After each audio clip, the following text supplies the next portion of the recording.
أهلا وسهلا بكم يا أصدقائي في إطار الاستعداد للامتحان الموحد الإقليمي لنيل شهادة الدروس الابتدائية دورة يونيو 2021. غنشوفو اختبار في مادة التربية الإسلامية. إذا بالنسبة لهذا الاختبار رابط التحميل ديالو غتلقاوه على شكل PDF في الوصف. بالنسبة لمادة التربية الإسلامية كتجي في ورقة واحدة مع مادة اللغة العربية. إذا بالنسبة للتربية الإسلامية عملتها لكم بحدها باش تعرفوا الدروس اللي عندكم، لأن هذا الامتحان على حسب الدروس، يعني على حسب الأطر المرجعية المحينة اللي خرجت بها الوزارة لدورة يونيو 2021.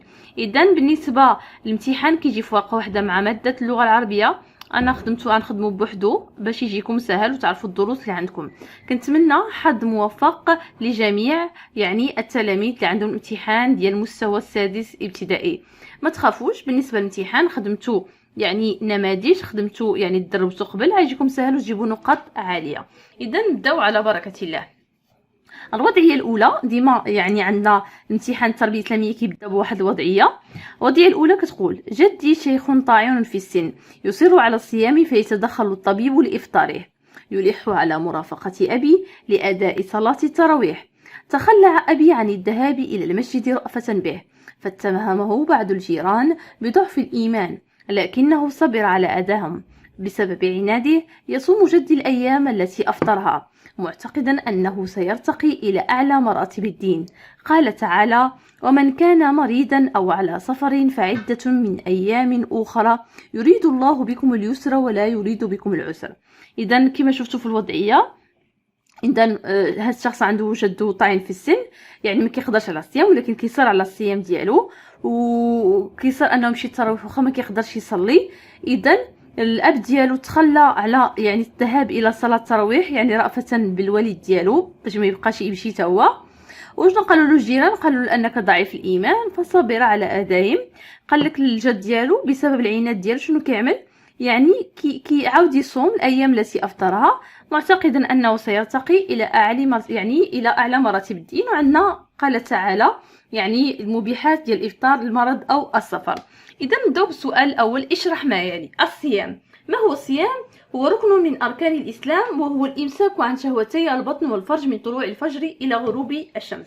إذا غنكتبو، واخا ما نكتبوش ركن من أركان الإسلام، ركن من أركان الإسلام نكتبو غير هو الصيام هو الإمساك عن ماذا؟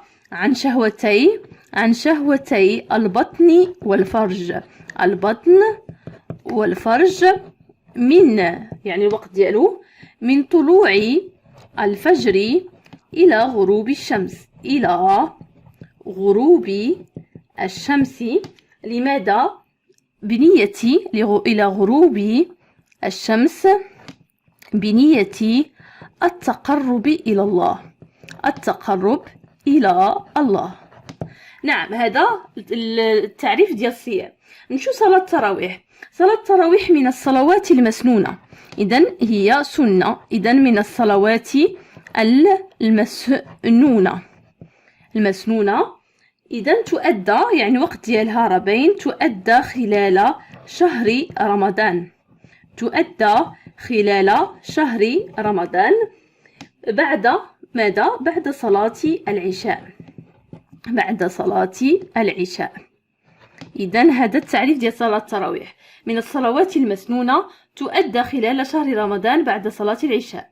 إذا نمشيو مراتب الدين هي الإسلام وماذا؟ والإيمان. إذا مراتب الدين 3: الإسلام والإيمان والإحسان. عرفنا الإسلام، أركان الإسلام 5، يعني الشهادتين، الصيام يعني الصلاة، الصيام، الزكاة، حج البيت لمن استطاع إليه سبيلا. الإيمان و6: أن تؤمن بالله وملائكته وكتبه ورسله واليوم الآخر وبالقدر خيره وشره. الإحسان: أن تعبد الله كأنك تراه، فإن لم تراه فهو يراك. إذن هادو هما مراتب الدين. سؤال ثاني: استخرج من الوضعية مبيحات الإفطار في رمضان. ما هي مبيحات الإفطار في رمضان؟ حسب الوضعية اللي عطونا، ومن كان حيت قالوا لكم الوضعية اللي عندكم في يعني على حسب الآية اللي عطونا: ومن كان منكم مريضا أو على سفر. إذن الوضعية: المرض، السفر، عدم القدرة عدم الاستطاعة بفعل الشيخوخة، يعني غنجيب داكشي كامل اللي كاين في الوضعية. إذا في الوضعية على حسب الآية كاين المرض والسفر، على حسب الشيخ عدم القدرة أو عدم الاستطاعة بفعل الشيخوخة. إذا غنكتبو مبيحات الوضعية، مبيحات الإفطار على حسب الوضعية كاين، يعني على حسب الآية الكريمة كاين المرض، السفر، وعلى حسب الشيخ فإنه عدم القدرة أو عدم الاستطاعة، بجوج صحاحين، إما تعمل على عدم القدرة ولا عدم الاستطاعة. سؤال ثالث: الجد يصوم الأيام التي أفطرها، هل تنطبق عليه الآية المذكورة في الوضعية؟ إذا هنايا الجد هو كيرجع، يعني خاصو يرجع الأيام اللي هو أصلا يعني خاصو ما يصومش لأنه غير قادر، عدم الاستطاعة. إذا هل تنطبق عليه الآية المذكورة في الوضعية؟ لا، لأن لا يتوفر على شرط من شروط الصيام ألا هو الاستطاعة والقدرة. إذا غنكتبو لا. إذا هل جد يصوم الأيام التي أفطرها، هل تنطبق عليه الآية المذكورة في الوضعية؟ غنكتبو لا وأعلل جوابي. إذا بالنسبة التعليل، لأنه لا يتوفر على ماذا؟ لا يتوفر على شرط من شروط الصيام، على شرط من شروط الصيام اللي هو الاستطاعة، ألا هو الاستطاعة، يعني من شروط الصيام الاستطاعة، هو ما كيقدرش يصوم، إذا عدم القدرة أو عدم الاستطاعة. إذا والآية هذا التعليل، والآية يعني تتحدث، يعني من كان منكم مريضا أو على سفر، والآية تتحدث عن الشخص القادر، عن الشخص القادر. إذن تتح على الصيام لكنه مريض أو في سفر. القادر على الصيام، نعم، لكنه مريض إذن أو مسافر. نشرح لكم باش فهموا. إذن اشنو قالوا لنا؟ قال لك واش شرط ديال يعني قال لك واش هل يصوم الجد الأيام التي أفطرها، هل تنطبق عليه الآية المذكورة في الوضعية؟ إذا قالوا لنا في الآية ومن كان منكم مريضا أو على سفر أفطر، إذا خاصو يرجع ديك الأيام اللي فطرها، ولكن الجد راه ما كتنطبقش عليه شرط من شروط الصيام اللي هي الاستطاعة. إذا الآية اشنو راه كتحدث على الشخص القادر، يعني اللي عنده الاستطاعة ولكن كان مريض أو مسافر، يعني خاصو يرجع الأيام اللي عنده اللي ما صامش، ولكن الجد هو ما كيتوفرش على شروط من شروط الصيام اللي هي الاستطاعة. إذا الآية ما كتنطبقش على داكشي اللي كيعمل الجد، إذا هو خاصو ما يرجعش. تري بيان. إذا غنمشيو السؤال الرابع: ما رأيك في اتهام الجيران للأب؟ ما رأيك في اتهام الجيران للأب؟ إذا بالنسبة إنه اتهام باطل، إنه نكتب هنايا اتهام باطل، نعم اتهام باطل، واشنو فيه؟ وفيه إثم كبير، إذا وعلي الجواب. دابا غنقول التعليل ما درسته في قصة مريم.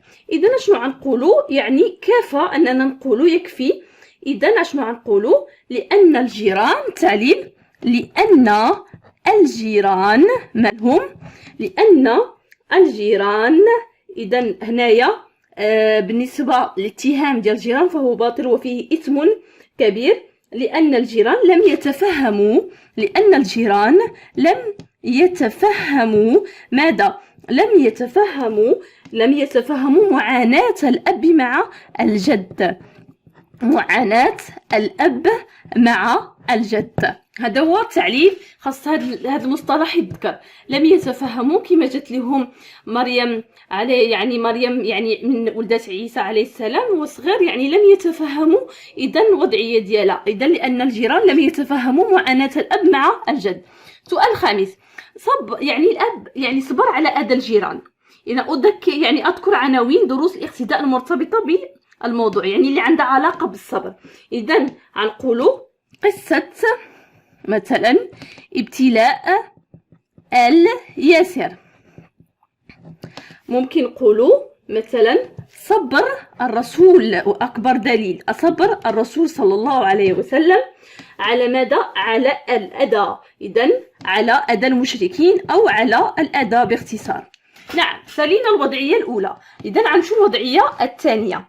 الوضعية الثانية تقول: صلى إمام صلاة المغرب بسورة القلم، ثم قدم درسا حول الإسلام وحقوق المرأة. أثناء الدرس قاطعه شخص بصوت مرتفع قائلا، إن حق المرأة هو الإنجاب ورعاية البيت. إذا السؤال الأول يقول: اكتب 3 آيات من سورة القلم تنهانا عن ماذا؟ عن طاعة أشخاص لهم صفات قبيحة. إذا غنقولوا الآيات وغنعملوها بين مزدوجتين. الآية الأولى تقول: ولا تطع كل حلاف مهين. ولا تطع كل حلاف مهين. الآية الثانية: هماز مشاء بنميم. هماز مشاء بنميم. الآية الثالثة: مناع للخير معتد أثيم. مناع للخير معتد أثيم. هادو الآيات من سورة القلم التي تنهانا، خصنا ما نطيعوش أشخاص عندهم صفات قبيحة. إذن هادو هما الآيات من سورة القلم اللي فيها أننا خصنا ما نطيعوش أشخاص عندهم صفات قبيحة. غنمشيو السؤال الثاني: ما القاعدة التجويدية لربك في إن ربك هو أعلم؟ إن هنايا عندنا تفخيم الراء، إذا غنكتبوها تفخيم الراء. تفخيم الراء. نعم، نمشيو السؤال الثالث: اذكر الأخطاء التي ارتكبها الشخص. إذا بالنسبة الشخص شنو ارتكب؟ بزاف الأخطاء. غنقولوا الأخطاء التي ارتكبها الشخص لقاطع الإمام. أول حاجة إذا مقاطعة الإمام. مقاطعة الإمام وهو يلقي درسا. خاصو ما يقاطعوش، هو يلقي درسا. الحاجة الثانية شنو؟ من هدر بصوت مرتفع. إذا التحدث بصوت كيف هو مرتفع. هنا ما عنديش المكان غير كنكتبو، راه كنقرا باش فهموا. التحدث بصوت مرتفع. غنمشيو السؤال الرابع: انصح هذا الشخص باحترام آداب الحوار. ما هي آداب الحوار؟ شنو خصني نقول له باش نصحو؟ اش خاصو ما يقاطعش؟ انصح عدم مقاطعة ماذا؟ مقاطعة المتحدث. أي واحد كان كيهضر ما عنديش نقاطعو بأدب. إذا التحدث بصوت مسموع، ما نغوتش. التحدث بصوت مسموع بشوية، وانا كنهضر. عدم فرض الرأي بالقوة. ما نفرضش على شي واحد الرأي ديالي بالقوة. عدم فرض، هذا من آداب الحوار، عدم فرض الرأي بالقوة. وكاينه حاجة أخرى: الإقناع أو الاقتناع بالحجج والدلائل. ممكن نكتفي بهذا القدر، راه عندنا صحيح. إذا ممكن نزيد الاقتناع بالحجج والدلائل، ولكن كتبنا هادشي كافية باش تاخذ النقطة ديالك. ما رأيك في موقف هذا الشخص من المرأة؟ هذا بين ضد المرأة، لأن قال إن حق المرأة هو الإنجاب ورعاية البيت. إذا هل تتفق مع هذا الشخص في موقفه ضد المرأة؟ نقولوا لا أتفق. لا أتفق. إذا أذكر نساء درستهن في المادة في مادة التربية الإسلامية قدموا لنا دروسا في القيم والسلوك. كاين زوجة فرعون اللي كان رجل كافر، فرعون ولكن آمنت، قدمت درسا في ماذا؟ قدمت درسا في الإيمان والإيواء. في الإيمان والإيواء. غنمشيو. إذا زوجة عمران قدمت درسا في الرضا والتفاؤل. قدمت درسا في الرضا والتفاؤل. إذا نصف نقطة لكل جواب صحيح، لأن السؤال الخامس عليه نقطة واحدة. إذا كل جواب صحيح عليه نصف نقطة.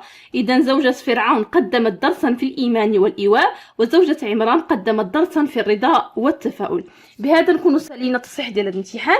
نتمنى نكون فزتكم بالتصحيح، وشكرا وإلى اللقاء.